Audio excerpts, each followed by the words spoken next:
Is the Sun Devils offense ready for a game without Cam Skattebo? And what's the plan to slow down the Big 12's leading rusher?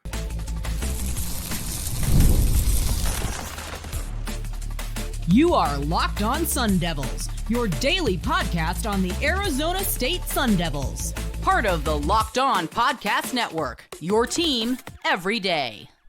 Welcome back to the Locked On Sun Devils podcast, part of the Locked On Podcast Network, your team every day. My name is Richie Bradshaw, and I will be your guide for everything Arizona State Sun Devils.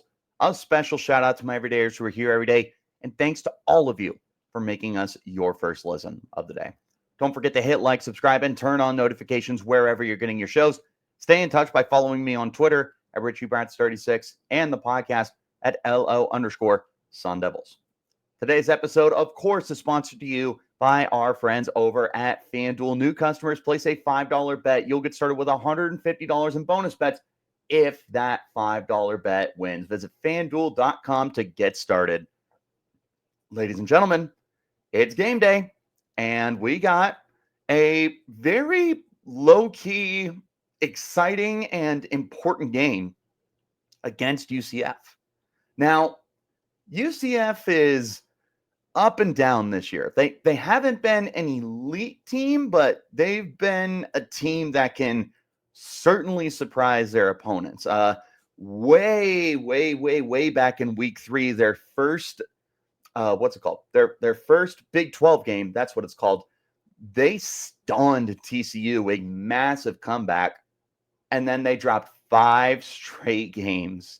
And then last week against Arizona, they beat the you-know-what out of them. I mean, it just was not close. They crushed them. And part of the reason why you have seen UCF so up and down this year is because they have had 3 different quarterbacks under center. KJ Jefferson started the year. He is no longer the starting quarterback. After that, you had Jacurri Brown come in and start some games. He did not do anything too crazy. And now you've got Dylan Rizk, who we're going to talk about in just a minute because a lot of UCF fans are very excited about him. But we're going to talk about the biggest storyline in this game, and that's that there is no Cam Skattebo for the Sun Devils. What do we do? We have not had to deal with no Cam Skattebo in the Kenny Dillingham era. Last year, he didn't miss a game. He was so vital to your performance every single week. And sure, he didn't even rush for 800 yards last year, but it was more than statistics for Skattebo last year. He was just a pivotal part of the team. He was by far the best player on both sides of the football. You won 3 games last year, and you're not winning 3 games without Cam Skattebo. This year, he's legitimately been one of the best running backs in the country, let alone in the Big 12. He's everything for the Sun Devils. He is the offense. With a young quarterback, a young redshirt freshman at quarterback, and Sam Leavitt, they have leaned on Skattebo, and he's turned it into over 1,000 rushing yards, almost 6 yards a carry, and he has 13 touchdowns on the year. He's also killing it as a receiver with 15 yards a reception. He's Mr. Do-It-All for you. There's a reason we call him the people's running back on this show. He can run it, he can catch it, he can pass it, he can punt it, and he's your mom's favorite player. Well, unfortunately, your mom's favorite player is not playing today. Instead, we are expecting Kyson Brown to start and probably see a pretty decent workload. I am really curious how the rotation looks.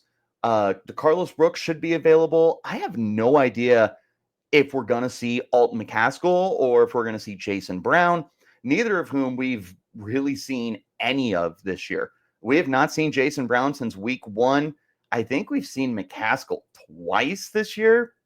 Nope, just week 1. So I don't know what to expect out of them. What I do know to expect is a heavy workload for Kyson Brown. He's coming off a game where he toted the ball 15 times for 63 yards, and he got into the end zone twice. On 29 carries, he is averaging 4.9 yards on the season. He's caught 5 passes. He's turned it into 19.2 yards of catch, but keep in mind he had a 68-yard touchdown in week 1. So he looks pretty darn quality. And I believe that there is a very, very good chance that Kyson Brown is the future of this backfield. And this is coming from a guy that is really hyped up Jason Brown to be the future and Raleek Brown to be the future. But they really like Kyson. And there's a very good reason, because Kyson has been very good this year. And this is a great game for him to advertise himself as the future lead back for this team. This is a massive, massive opportunity. And again, I don't know how big of a rotation we're going to be looking at, but I do know that Kyson is going to be the guy in this game. Sam Leavitt, what's your plan? You have no Cam Skattebo. You have had him all year long, and Leavitt, I wouldn't even say Leavitt's been up and down. I wouldn't say he's had peaks and valleys. He's just been a redshirt freshman. There's been really good moments and there's been really bad moments for him. But it's not as though he's inconsistent. He just needs some time. Well, here's a huge test for you, because there is no Cam Skattebo to take some of the pressure off of being the starting quarterback. There's no guy in the passing game from the backfield, at least, that can do a little bit of everything and just be super explosive for you. We've had very little to see out of Kyson Brown.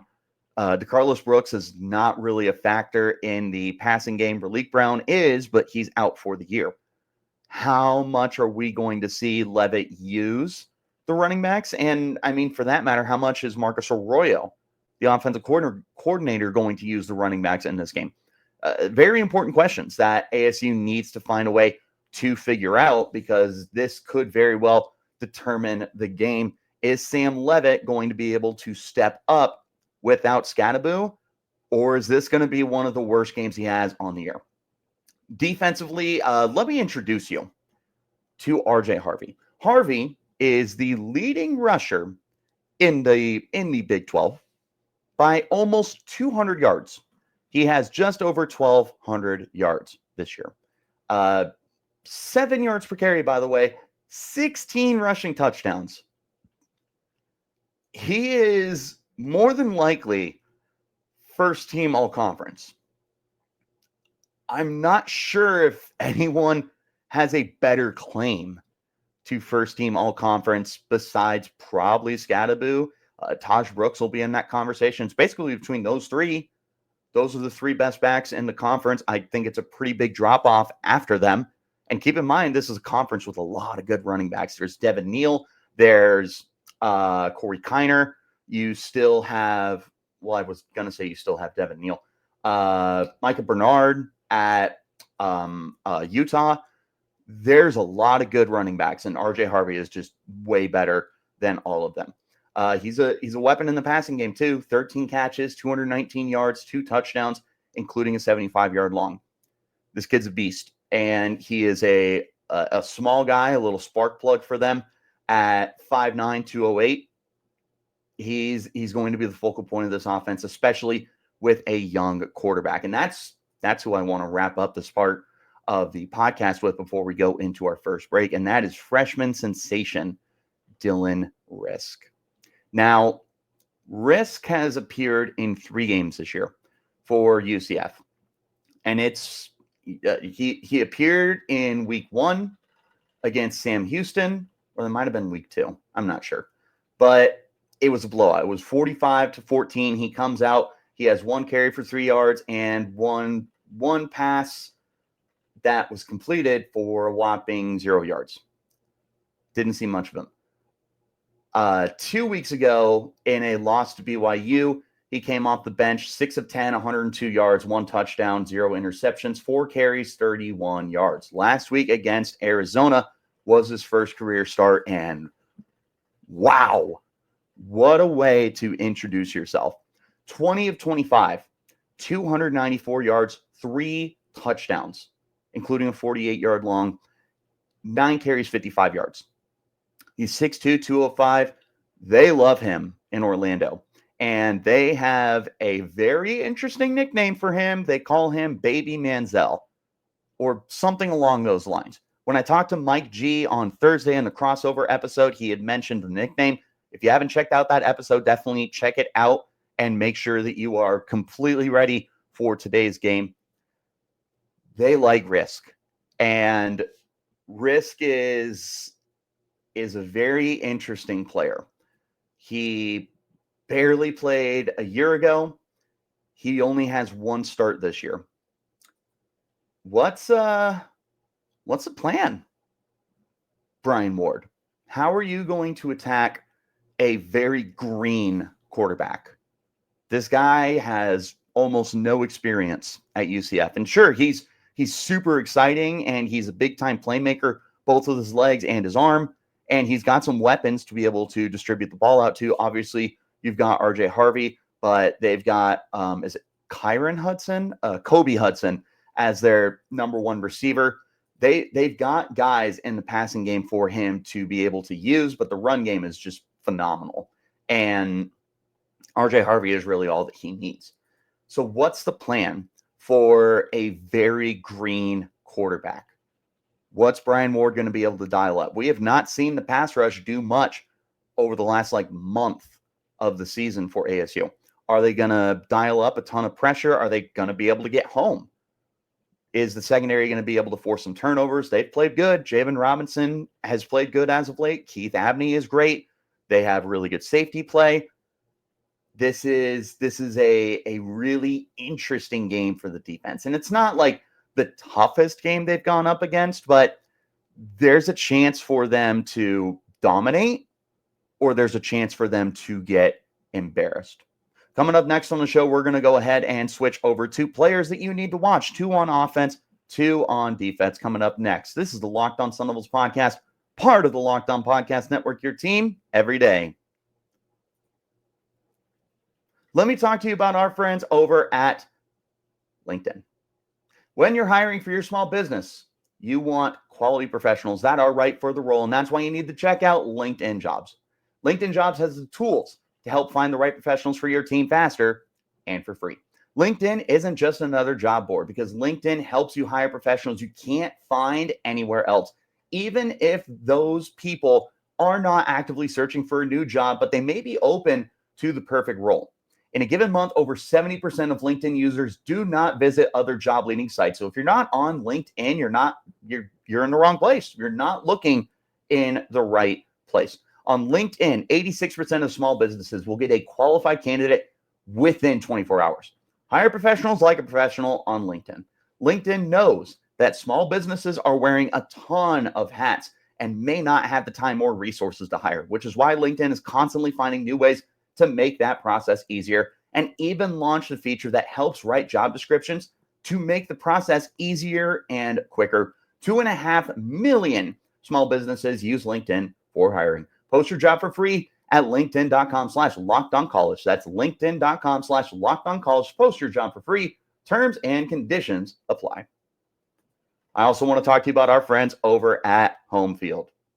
Oh, man. If you want premium collegiate material, all sorts of different apparel that you can get, shirts, hats, coaches, jackets, they got it all. From Indianapolis, they are focused on creating comfortable and officially licensed apparel with vintage college designs.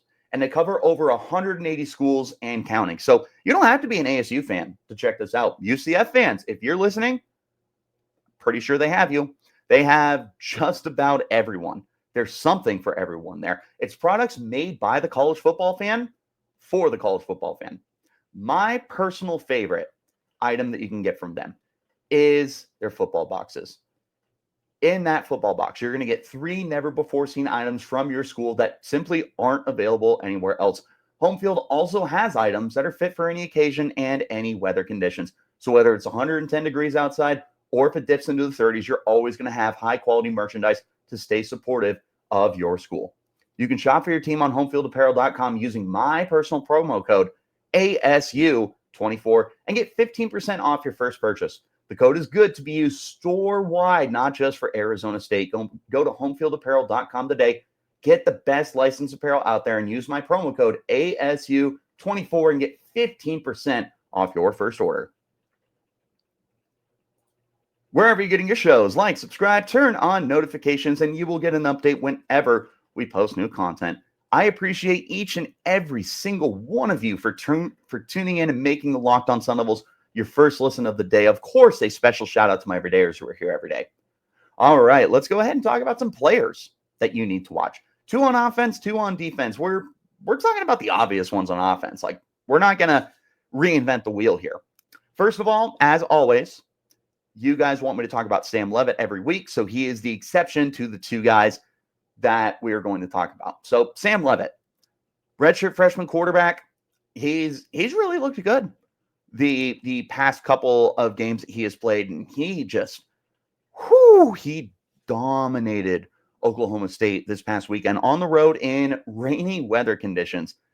Sam Leavitt was absolutely dealing the best game with the Sun Devils, the best game of his career. 69% completion, 20 of 29 passing, 304 yards, 3 touchdowns, 0 interceptions. Now, he wasn't a threat as a runner, 7 carries, 5 yards, which included 2 sacks. But first of all, you weren't really wanting him to be a runner because he had previously gotten injured from scrambling. So instead, you wanted him to hang in the pocket, and boom, hung in the pocket and just strike after strike after strike down the field. He pushes all 3 levels. He was connecting with all sorts of different guys.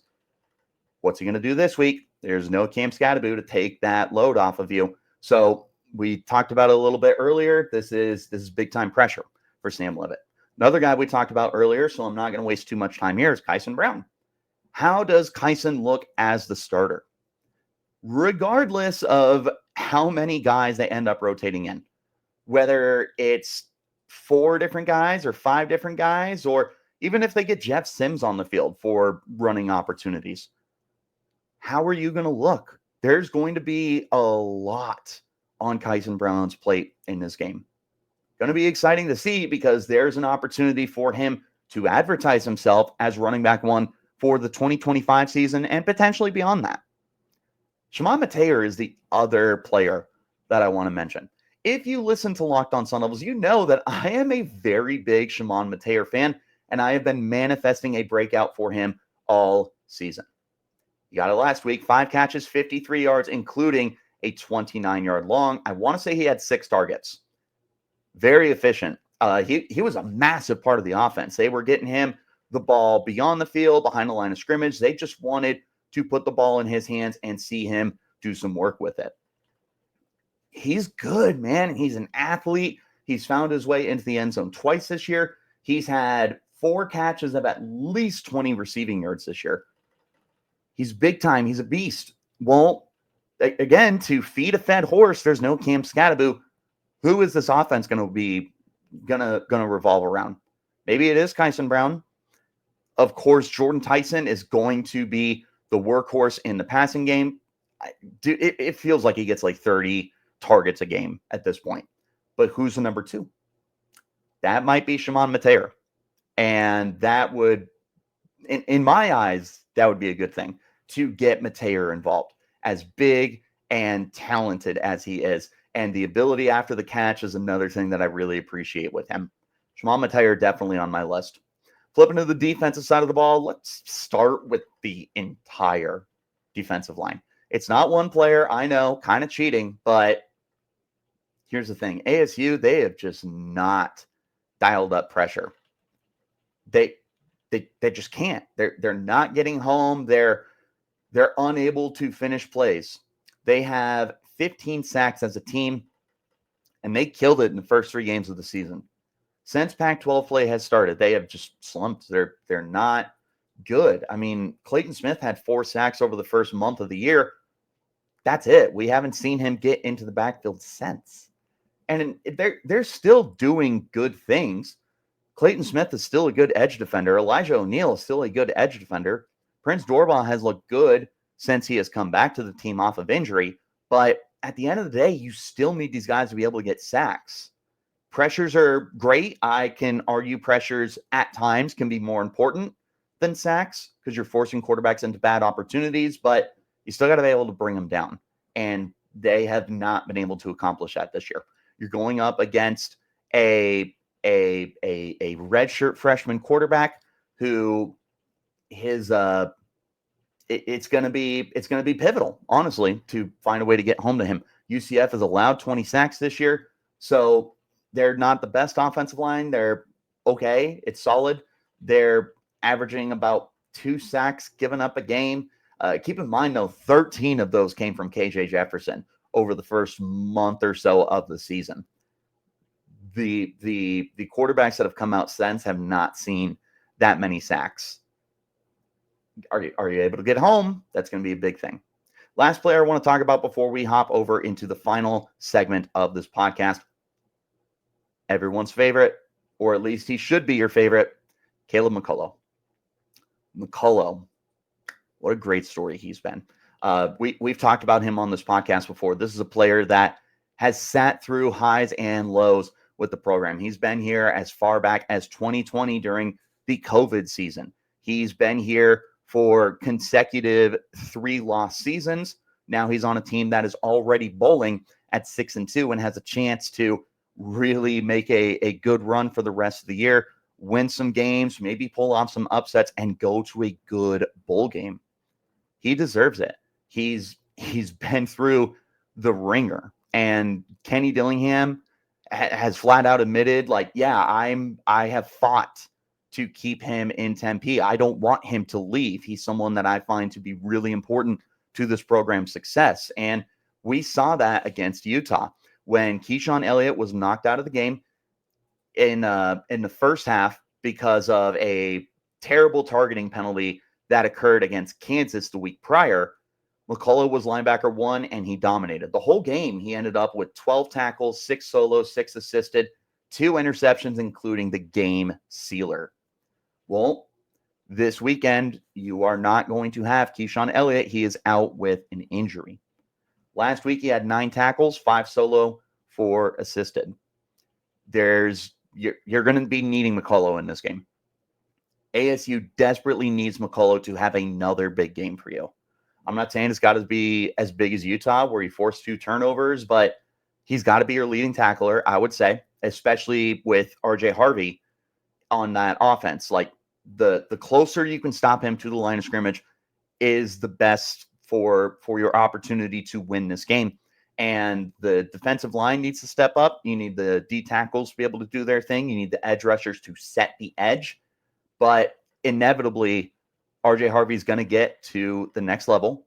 And from there, you are going to need your linebackers to step up. Jordan Crook and Zyrus Fiaseu are also going to be massive parts of this defense. Tate Romney will get involved. But Caleb McCullough, that's your number 1 linebacker in this game. And I will say I think this team defensively is going to go as far as Caleb McCullough is able to take them. I truly mean that, because he's a good football player. And when he stepped up against Utah, that he was one of the biggest reasons he won, to be frank. All right, let's go ahead and make some bold predictions and talk about a potential final score for the Sun Devils. Coming up next, this is the Locked On Sun Devils podcast, part of the Locked On Podcast Network, your team every day. I want to talk to you about our friends over at Robinhood. With Robinhood Gold, you don't need a silver spoon to eat up the financial favors of the 1%. Robinhood Gold allows others to get the rates and perks that are usually reserved for the high society. Now, the resourceful individual with Robinhood Gold can earn the very liberal rate of 4.5% APY on uninvested cash and be rewarded with a handsome 3% retirement boost on an IRA account. Robinhood Gold provides the privileges of a high net worth for any net worth. These generous benefits are now available for only $5 a month. The new gold standard is here with Robinhood Gold. Sign up at Robinhood.com/gold. Terms apply. For product-specific disclosures, visit Robinhood.com/gold. Investing involves risks. Rate may change. Gold membership is offered by Robinhood Gold, LLC. Did you think we were going to get through this podcast without talking about our friends over at FanDuel? You are wrong, because FanDuel is America's number 1 sportsbook, and they're number 1 for a reason. They got everything for you. They've got player props. They've got spreads. They've got over-unders. There's live betting. Oh, the live betting. That's one of my favorites because I have seen odds change, and I capitalized off them. Thursday night, my Ravens playing the Bengals. Derrick Henry off to a slow start. He started off the game 88.5 rushing yards. Spoiler alert, he did not hit that. Second half, they took him all the way down to 53.5. Guess who hopped on that? Me. Not only that, but they had an amazing bonus for in-game betting. I got a 30% profit boost off of doing that. And you guys can capitalize on the same stuff that I did. When you get that hunch in the middle of the game, you can check out live play-by-play on the same page that you place your bets. There's so much more for you as well. Also, new customers, you can bet $5 and get $150 in bonus bets back if you win. The FanDuel Sportsbook app, they just take care of you. Everything you need to bet live on the NFL and everything else, it's all in one place. Just visit FanDuel.com today. You'll get started with $150 in bonus bets if you win your first $5 bet. That's FanDuel.com.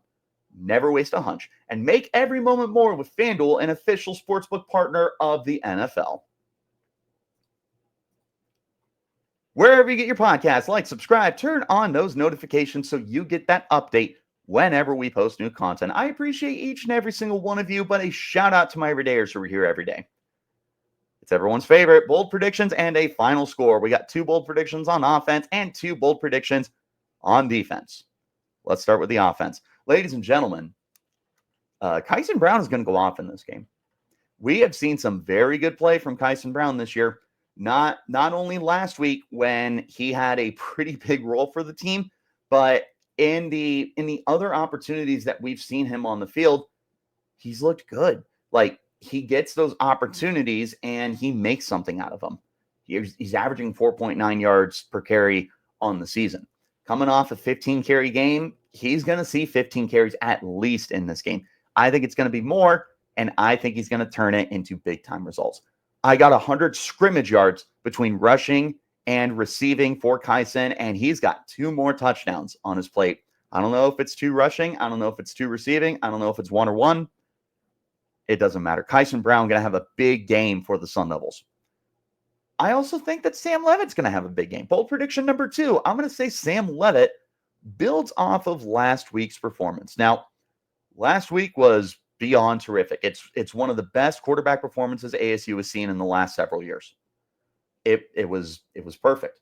He was almost 70% completion, 3 touchdowns. His quarterback rating, which to this day, when it comes to college, I have no idea how to calculate it. At least with the NFL, like, you peak with 158.3. College, you can go like, I'm pretty sure it's endless. But 191.2 was his rating last week.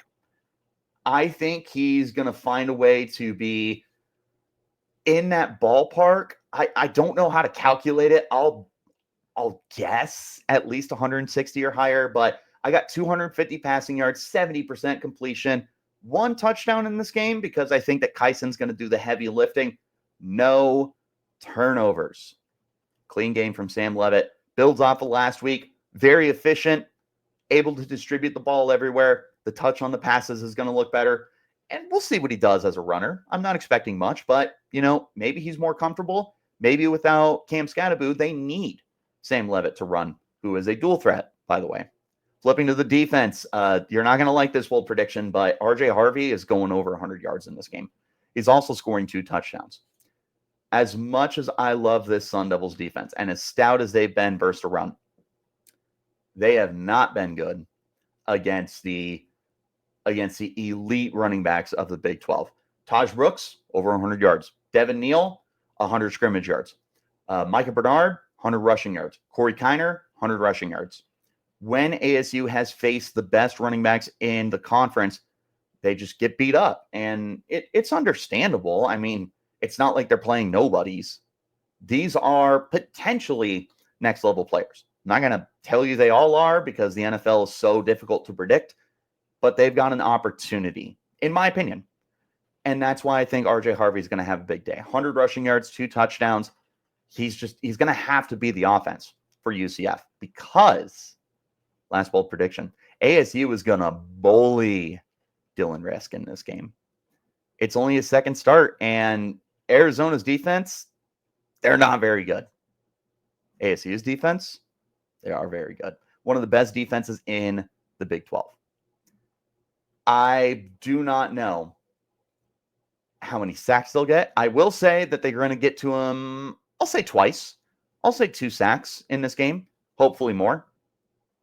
My bold prediction, though, not 1, not 2, but 3 turnovers from Dylan Rizk. Maybe 3 interceptions, maybe 3 fumbles, maybe some combination of the 2. Rizk is going to be risky in this game. I'm not even going to apologize for that terrible pun. Brian Ward's going to have something up his sleeve for a redshirt freshman quarterback. He's going to have big plays because he's just that kind of guy. He's going to struggle. Final score prediction. Look, ASU they can't kick field goals this year, so I have a hard time predicting them to get 3 points at any point in time. ASU was previously 4.5-point favorites in this game. I've gone back and forth between whether ASU will cover that or not. I said last week they weren't going to cover it. I ended up being wrong. I'm going to say ASU is barely able to cover the spread in this game, 21-17. This is all going to be predicated, however, on the defense getting after Dylan Rizk. If they can't do it, UCF's going to put up a lot of points. They scare me. They're very up and down this year, though.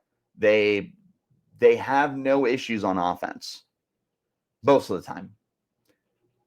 Their defense, not so much. You know what? I'm going to make a pivot. I'm going to make a pivot. This was my bold prediction on Thursday. I'm changing my bold prediction now. I'm going to say 28-17. I'm going to say ASU gets this. I wouldn't call it comfortably. They're going to cover the spread comfortably. But UCF's defense is not elite. If Cam Skattebo wasn't in this game, I would be all over 28-17. I might even go a little higher. But you know what? There's weapons on this offense. Marcus Arroyo has been a phenomenal offensive caller for you this year. I'm sure that him and Kenny Dillingham have been scheduling a terrific game plan all week, knowing that Skattebo is going to be out of this game. I'm going to say they do it. You know what? Yeah, pivoting. 28-17, Sun Devils take down UCF and move to 7-2 on the season with what's that end up being? A 4-2 conference record? Yep, a 4-2 conference record. What do you guys think? Am I crazy? Am I spot on? How do you feel against RJ Harvey? And how do you feel against Dylan Rizk? Let me know in the comments. You can hit me up on Twitter as well at RichieBrads36 and the podcast at LO_Sun Devils. Wherever you're getting your shows, like, subscribe, turn on notifications, and you will get an update whenever we post new content. I appreciate each and every single one of you for tuning in and making Locked On Sun Devils your first listen of the day. Of course, a special shout out to my everydayers who are here every day. Ladies and gentlemen, I appreciate you as always. Do not worry. We will be recapping this game next week, and we will be getting ready to preview what I think is probably the hardest game on your schedule as ASU visits the Little Apple and K-State next week. We're going to find out what ASU is made of today, and if they can beat the competition they should beat. How are they going to prepare for next week? Well, we're going to get you prepared. So again, like, subscribe, turn on notifications. I will see you next week, and until then, you keep it locked right here on Locked On Sun Devils.